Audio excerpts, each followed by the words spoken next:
Hey friends, welcome back to my channel. I I was able to share that with you, just Joey on the John Deere. He's learning how to mow the lawn, and so am I. We're kind of helping Bill out with the yard. He does that all the time, so I'm learning how to do that. And Joey just loved it. He embraced it completely, you know.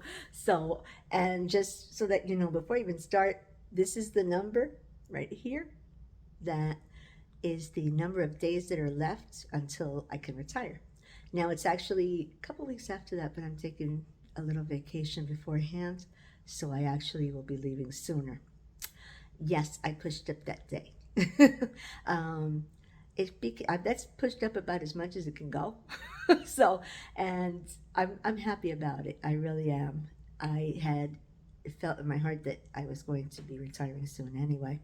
So that's where we are now. And it's really interesting because I always thought, and I'm speaking to those who haven't retired yet, whether you're in your 30s, because I notice some younger people, and I appreciate you come to my channel. But it's a process. Retiring is a process. It's not just like when you quit a job and it's like, here's my resignation, bye. Thanks for everything. Good luck to you guys too. No, it's not like that. It's a bit more involved. It's things with your 401k and the pension, which I'm very grateful. Everybody doesn't have that. I'm very grateful to the Lord for being able to have a pension and setting everything up. And I didn't even know I was supposed to be talking to Social Security. One of my friends said you better talk to them. So it's a whole process of things and just getting things in order. And of course that's come at a time where we also are going through some health issues and such. So, well, it's going to be some changes. But I wanted to talk to you, just shoot out a little video right now about seasons, the seasons of life in terms of with simple living. The simple life is not a season. It's something that you carry as a lifestyle. You decide that you're going to live simply.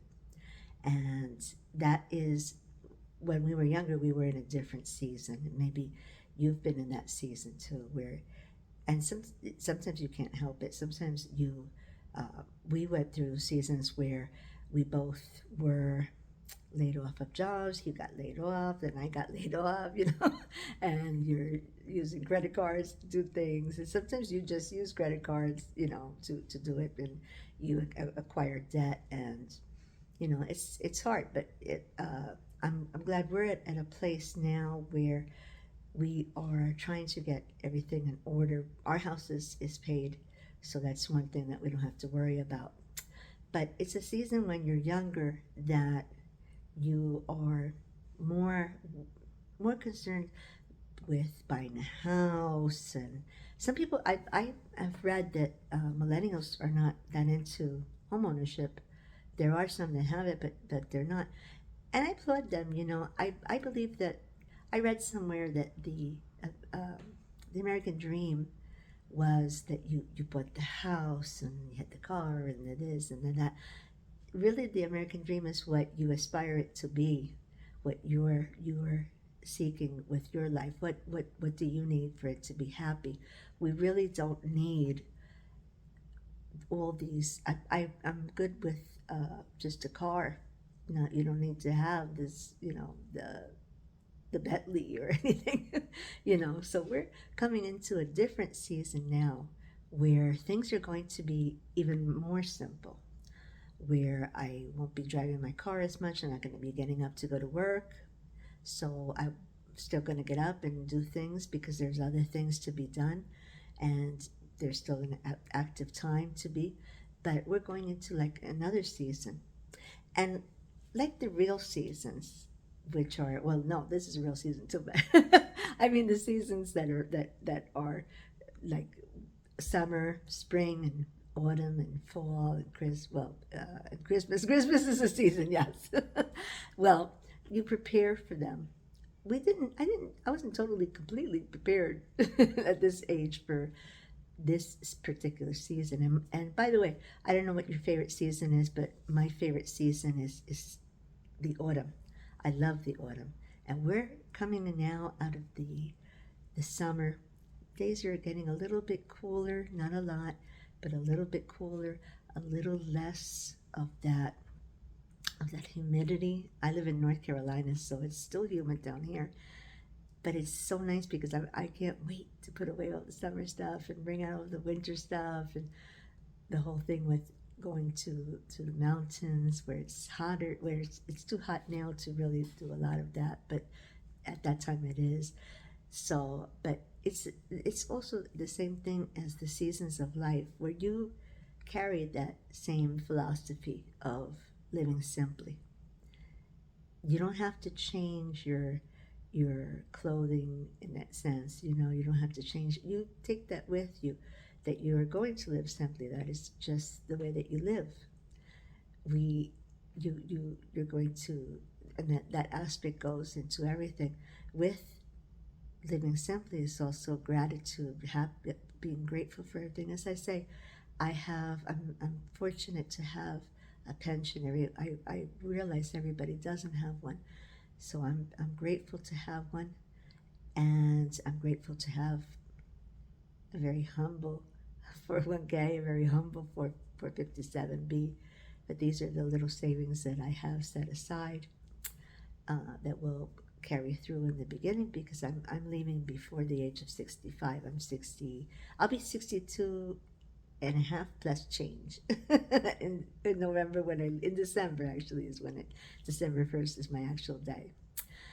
But as we go from one season to another in our lives, and I wish we had done that when we were young. I wish when we were younger, I think we had more of there's things sometimes that you can't help with children. Children need things. Children, you, and that's what you want. If you want to have children, you're going to pay for little league and all these other things, and you know it's a different thing. And daycare if you're going to work, or if you're going to stay home, be a stay-at-home mom. But going into this season is a very new thing for me. It's a little challenging. It's a little bit different. I am embracing it, though. I'm looking forward to it with great anticipation. But I'm glad that I embraced first over the years before I left simple living, and just differentiating between what is it that we need and what is it that we just want.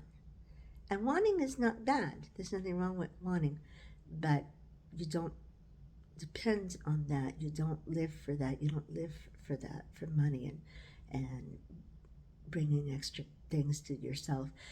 There's a quote, and I'm not sure who said it, but there's a quote that says, "We exchange the hours of our lives for things,"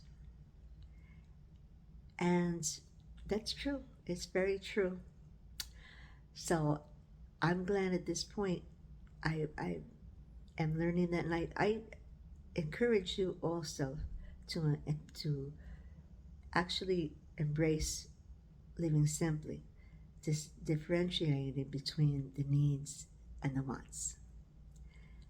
Enjoying the fact that you don't have to be tied to that, and you could be content with what you have, because that really is what it's about.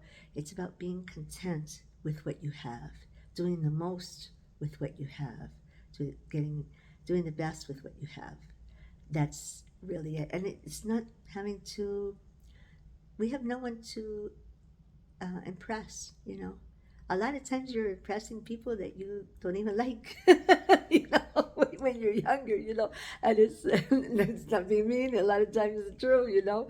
So it's not about that. It's not about doing that. It's about living the life that you want to live, and it doesn't have to involve money and being always in debt and always pressured. Just being happy with what you have, being grateful for what you have, and concentrating on the things that are really important. It would be, if you're lucky enough to have a soulmate, as I have, and a wonderful family, sons and daughter-in-laws, and grandchildren and friends, good friends. And I'm lucky that I also have friends that are in Christ.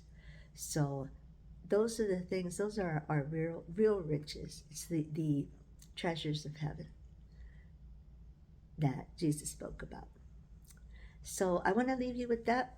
And I don't know what season that you are in, but keep in mind always that you could take it from every season, that gratitude and deciding that it's a decision that you're going to live simply. So I want to thank you for being with me today, and I hope that this has helped you in some way.